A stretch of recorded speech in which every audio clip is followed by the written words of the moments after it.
Hello, my dear students. Today we have come with another new problem.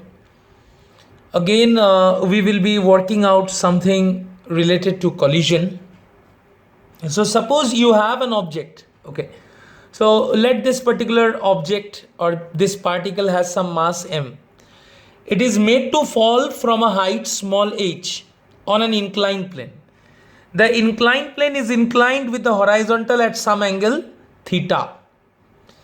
The particle collides, and after colliding here for the first time, it follows a parabolic path and hits the inclined plane for the second time. Now we are expected to find out the distance between the first and the second collision of the particle on the inclined plane. Now it is told that the coefficient of restitution is E, okay, for this particular collision. First and the foremost important concept that I want to tell you, that when this collision happens at the point P, if you draw a normal to the inclined plane, then the angle between the direction with which the particle hits the inclined plane and the normal is alpha, and the angle between the direction in which it is reflected with that of the normal is beta. Now we are not sure whether they will be equal or unequal, okay, and the coefficient of restitution is E because of this collision. Now we already know that whenever two objects collide, they exchange force of interaction along the direction which is perpendicular to the common surface of contact. So when this particle or when this body collides with the inclined plane, then perpendicular to the common surface of contact, they will exchange or interact with each other by some force. Okay. So when it collides here, this is the direction. Suppose this particular particle hits the inclined plane with some velocity u. So this is the direction of u. If I call this angle as alpha, so this will be u cos alpha, u sin alpha. And if the direction of velocity is v, though it appears that v is parallel to inclined plane, it may not be true, may be true, may not be true, we don't know, okay. So don't think this is a parallel line to that of the inclined plane, maybe, may not be. So this is v. If this angle is beta, so v cos beta is perpendicular to the inclined plane, v sin beta along the surface of inclined plane. Now the first and the foremost thing, that this particle is made to fall on the inclined plane from a certain height h. So what can we say? That here with what velocity does it hit the inclined plane? I am calling that velocity as u. Okay. So what we can say? We can say that u square equals to 0 square plus 2gh. So u is definitely square root of 2gh. So this is the first equation that we can very easily find out, that this is the velocity with which the particle hits the inclined plane. Now you please see, I told you that the force of interaction owing to this collision occurs along a line which is perpendicular to the common surface of contact. And what is that common surface of contact? Of course, the surface of inclined plane. So perpendicular to the inclined plane, they exert force on each other. So when you write the definition for the coefficient of restitution, then we must follow those velocities which are perpendicular to that of the inclined plane. So what we can say? We can say that E is equals to relative velocity of separation. So relative velocity of separation, see, the inclined plane was initially at rest and also finally at rest. So relative velocity of separation is v cos beta. It is the velocity with which after collision the particle is going away from the inclined plane. So this is v cos beta by relative velocity of approach. What was the velocity with which it approached the inclined plane? U cos alpha. So what we can write? V cos beta equals to EU cos alpha. So this is my second important equation. Okay. Now third important thing, as the force is exerted in a direction perpendicular to the common surface of contact. When we consider the direction which is tangential to the common surface of contact, then the linear momentum must remain conserved, okay, in the tangential direction, because no force is exerted along the tangential plane to that point of contact. So what we can say, u sine alpha must be equal to v sine beta. So u sine alpha must be equals to v sine beta. Okay, and how are we getting this one? Because you see the mass of this ball is m. Okay, so I can write m u sine alpha equals to m v sine beta. So linear momentum is conserved along the inclined plane, along the surface of inclined plane. So this is my equation 3. Now let us divide these two equations. If we divide equation 3 by equation 2, so if we divide equation 3 by equation 2, what we will get? We'll get tan beta equals to u sine alpha by eu cos alpha. Okay, so or tan beta equals to tan alpha by E. So tan beta equals to tan alpha by E, that is the relationship between these two angles. Okay, so this is my equation 4. So from here, you please see one very important aspect comes out, that for perfectly elastic collision, if we consider perfectly elastic collision, okay, so for perfectly elastic collision,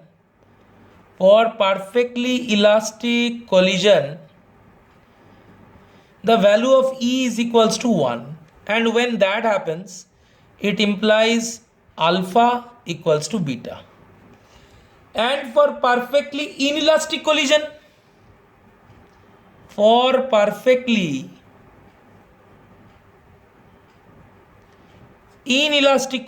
where this particle sticks to the inclined plane, inelastic collision,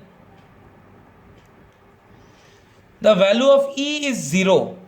So if it is 0, it implies tan beta equals to infinity. So you'll get the value of beta as pi by 2. Okay. So we got these important corollaries from this particular equation. Now I would like to draw your attention to this particular thing, that we are considering this is the inclined plane, inclined at an angle theta. So very clearly it is falling vertically, right? So definitely the angle between u and this perpendicular to the inclined plane, I have written it alpha, right? You can see vertically opposite angle. But very clearly you can see by simple geometry, if this angle is theta, this is 90 minus theta, and alpha must be theta. Okay, so please make note of that the angle alpha, note, I have just written a general expression for that. Alpha is nothing but theta. Okay, so I have just written alpha beta to show you angle of incidence, angle of reflection, but actually your alpha is theta, but beta may be alpha or may be theta, may not be theta. Okay, only for elastic collision alpha and beta are equal, not otherwise. Okay, now let us square and add equation 2 and equation 3. Okay, so equation 2 square plus equation 3 whole square. Okay, if you do squaring and adding, what will you get? V square cos square beta, V square sin square beta. So you will get V square equals to u square sin square alpha, u square sin square alpha plus e square u square cos square alpha plus e square cos square alpha, this. So basically from here you are getting, therefore V, what will be the value of V? V equals to U into sine square alpha plus E square cos square alpha raised to the power half. Another very important equation we got. So this is the equation for the velocity with which it will rebound after hitting the inclined plane, and this is the expression. Now when we want to find out the value of PQ after collision, what is happening? The particle is moving in a parabolic path like a obliquely fired projectile on an inclined plane. Now you see the acceleration due to gravity G is acting in the downward direction. G cos theta is perpendicular to the inclined plane. G sin theta acts parallel to the inclined plane. G cos theta is basically opposing the vertical rays of this projectile, and G sin theta is helping it to come down. So we have basically considered our x-axis in this direction and y-axis in this direction. We always work with this axis system when we discuss projectile motion on an inclined plane. I hope you know that. So now you please see here, this V is fired at some angle phi. Now what is that angle phi? Now I told you that alpha and beta, they are not equal, alright? And don't think that these are equal and this is theta, so this will be theta. This will only be true if this line is parallel to this line. They may be parallel, may not be parallel. Once again I am telling you. So do not take this for granted. Alright. So what I am trying to say is the projectile, the particle after striking the inclined plane, it gets fired with velocity v. If this angle is beta, this line is perpendicular to inclined plane. So of course phi is 90 minus beta. Okay. So again what we can vouch for, we can say that note our angle phi is definitely 90 degree minus beta. Now for elastic collision, alpha equals to beta, and what is the value of alpha? Theta. I told you this one. So what we can say that for elastic collision,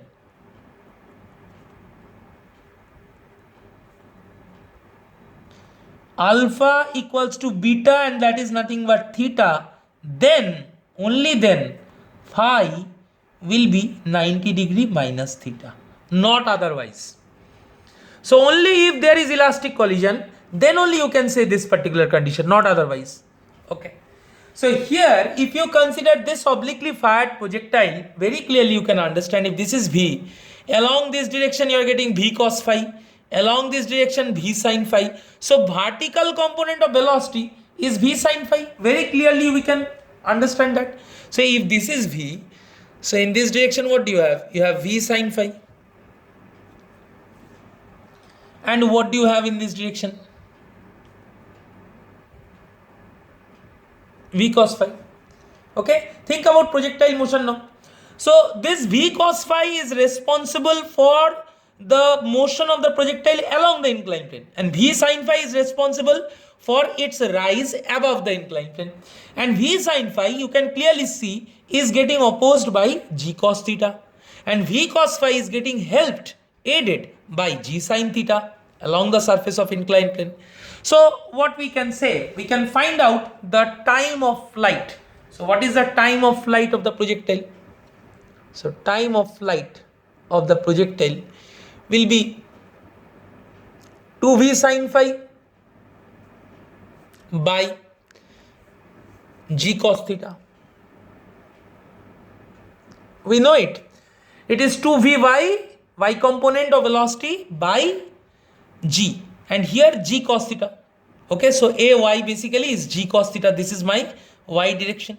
So it is this particular thing is retarding, it is reducing the value of V sin phi. Okay, so this is the time of flight. This is the total time of flight for the projectile to come from here to here. And in this particular time of flight, it has traveled this distance PQ. And how it has traveled, how the distance PQ is covered? PQ is covered with initial velocity V cos phi. Okay, and acceleration g sine theta. So what we can say, PQ, I can denote it as capital R. Okay, so PQ, which I can write it as R along x direction. This is my x axis. Okay, so this will be V cos phi into t plus half g sine theta t square.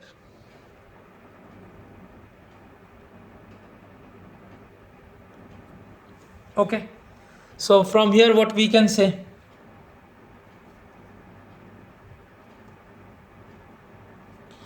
Rx equals to V cos phi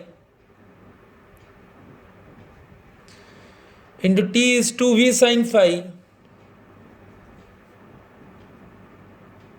by g cos theta plus g sin theta by 2 into t square means 4V square sin square phi by g square cos square theta. Okay, so this pretty much gives me the expression.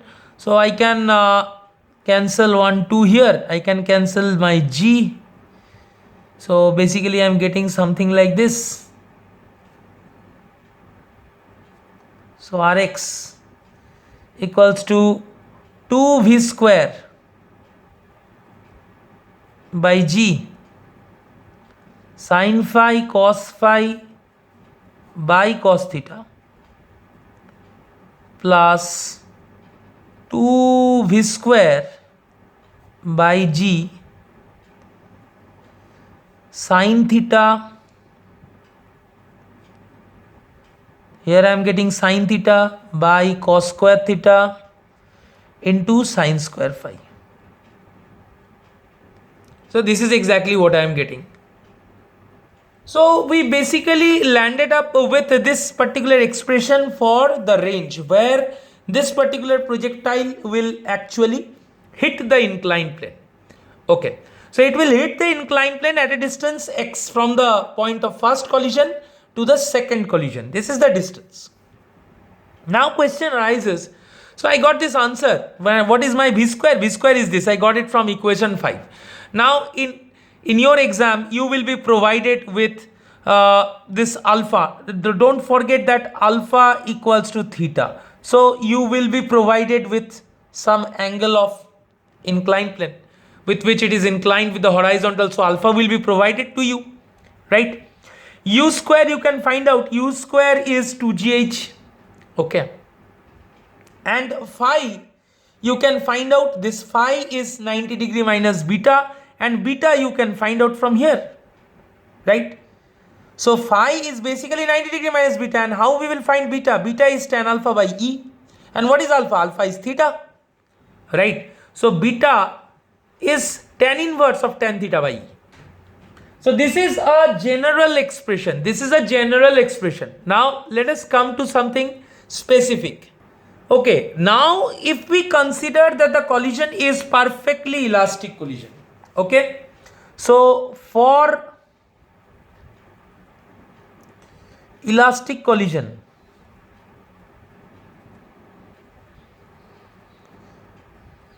value of E is 1. Please see this very carefully now. For elastic collision, value of E is equals to 1. If value of E is 1, then it implies your equation 5 will give you V square E is 1, right? E is 1, so this is 1. So V equals to U. V equals to U. That's what we will get.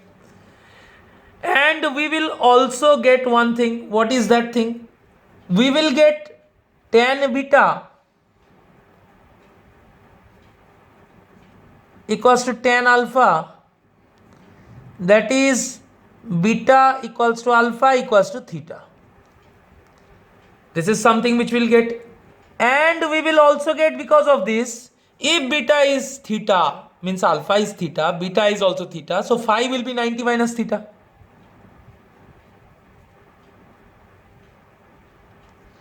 Phi is 90 degree minus theta. Now you substitute this condition here. So therefore Rx will be how much? 2 v square by g. So let us see the first term, 2 v square by g. Sin phi will be cos theta cancels. Okay, so only survives what? Cos phi is sin theta. Plus, and this one is 2 v square by g. Now you see here, sin square phi is 90 degree minus theta. So sin square phi will be cos square theta cancels. And here what we are left with? Sin theta. Or Rx equals to, see, suddenly the whole thing simplifies. Rx equals to 4 v square by g sin theta. Now v and u are equal, you see, v and u are equal. So it is 4 u square by g into sin theta. So once I get this particular equation that Rx is 4 u square by g into sin theta, we already know that u square will be 2gh. So Rx 4 by g 2gh into sin theta. So g and g cancels. So basically you get 8h sin theta from here. So therefore Rx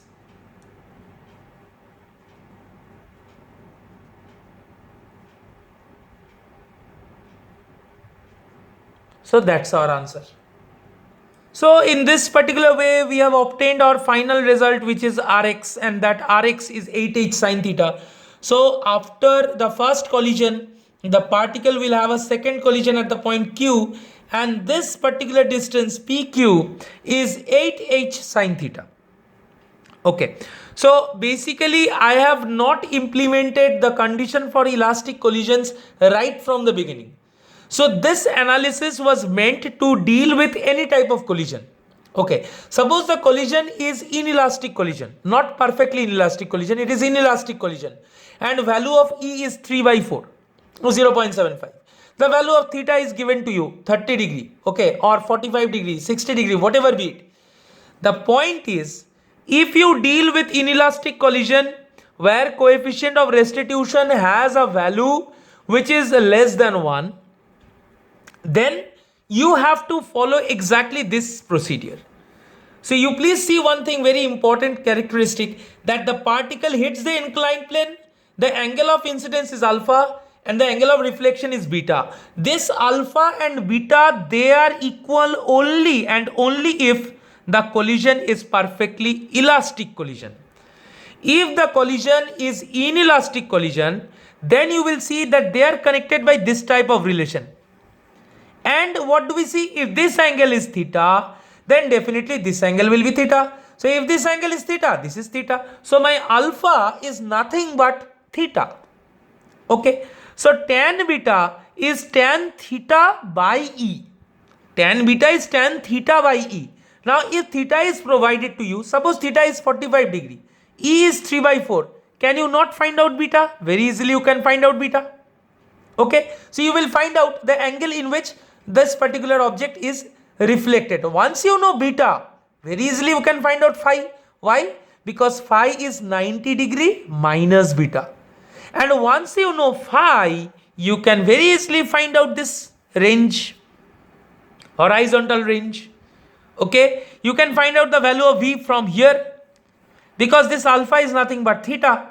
Alpha is nothing but theta. So U into sin square theta plus E square cos square theta. Suppose E is 3 by 4. Theta is 45 degree. You can find out V from here. Once you know V from here, you can find out Rx, the horizontal range. But we have simplified the concept. So if you consider a perfectly elastic collision, then angle of incidence and angle of reflection becomes equal. So if this is theta, this is also theta. Don't think these are alternate angles. Okay, we are very likely to think that this is theta, you may think, no, that will be wrong. This is theta, this is theta, this is 90 minus theta. Okay. And when perfectly elastic collision occurs, then what do we see? that the velocity with which the ball rebounds or the particle rebounds is the same velocity with which it collided with the inclined plane. So magnitude is same, direction is of course different, so V and U are equal. Alpha and beta, they are equal and equals to theta, and the distance between the first and second collision comes out to be 8h sine theta. So I hope this particular problem was useful to you. It basically cleared all the concepts of collision, okay, because I dealt with a general approach where you could have inelastic collision, elastic collision, and if you take a perfectly inelastic collision, the value of E will be 0. So in that case, this particular particle, after colliding with the inclined plane, will stick to it and it will graze along the inclined plane. It will graze along the inclined plane, due to which the value of beta will become 90 degree. Okay, so there is no question of following a parabolic path and hitting at some other point. So it will literally graze along the inclined plane after striking here. Okay, so I hope you understood the problem and it helped you in ways more than one. Next time we will meet with another interesting problem. Till then, all of you take care of yourselves and goodbye.